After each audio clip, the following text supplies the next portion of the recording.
Hello student, आज हम class 10th की एक्सरसाइज 6.2 का क्वेश्चन नंबर 3 सॉल्व करने वाले हैं with the help of basic proportionality theorem. तो सबसे पहले हम इस क्वेश्चन की फिगर बना लेते हैं। इस क्वेश्चन की फिगर कुछ हमें इस तरीके की दी गई है। ये पॉइंट है ए, ये बी, ये सी और ये डी है। ए और सी को ज्वाइन कर दिया है और बी सी के साथ एक पैरेलल लाइन ड्रॉ करी गई है एल एम, और सी डी के संग भी एक पैरेलल लाइन ड्रॉ करी गई है एल एन, ये एम है।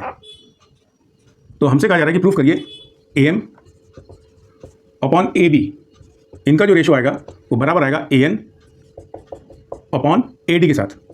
तो ये हमें प्रूफ करना है तो with the help of BPT theorem. तो सबसे पहले देखते हैं कि बीपीटी थ्योरम हमारी कहाँ कहाँ अप्लाई हो रही है।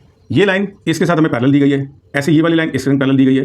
तो इस ट्रायंगल की अगर हम बात करें तो एम एल पैरेलल है बीसी के, तो इस ट्रायंगल में हम बीपीटी अप्लाई कर सकते हैं। तो बीपीटी जब अप्लाई करेंगे तो हम इनका रेशो लिख पाएंगे A M upon M B बराबर आएगा A L upon L C के। क्यों आएगा? By BPT.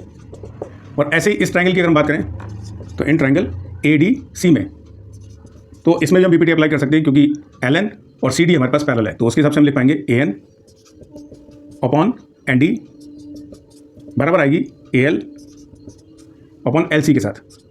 अब देखो A L upon L C यहाँ पर भी आ रहा है, A L upon L C यहाँ पर भी आ रहा है। तो A L upon L C इसके साथ भी बराबर है, A L upon L C इसके साथ भी बराबर है। तो यानी ये दोनों रेशो भी हमारे पास बराबर आ जाएंगे। तो हम लिख पाएंगे A M upon M B बराबर आएगा A N upon N D के साथ। अब मान लेते हैं ये जो रेशो आ रहे हैं इनके, ये x/y की फॉर्म में आ रहे हैं।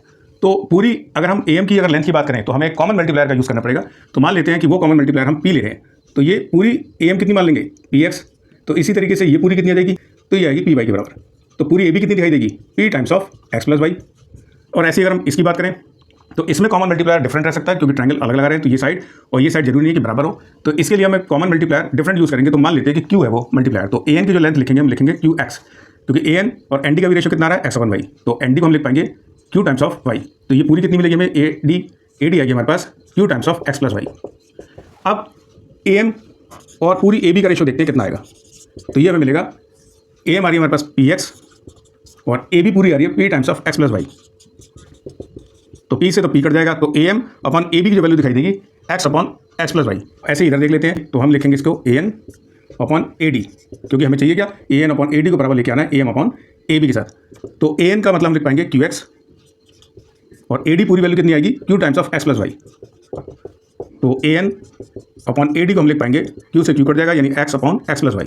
अब देख सकते हो कि A N upon A D भी कितनी आ रही है, x अपॉन x + y, और A M upon A B भी कितनी आ रही है, x अपॉन x + y। तो कह सकते हैं कि A N upon A D बराबर आएगा A M upon A B के साथ। Hence proved.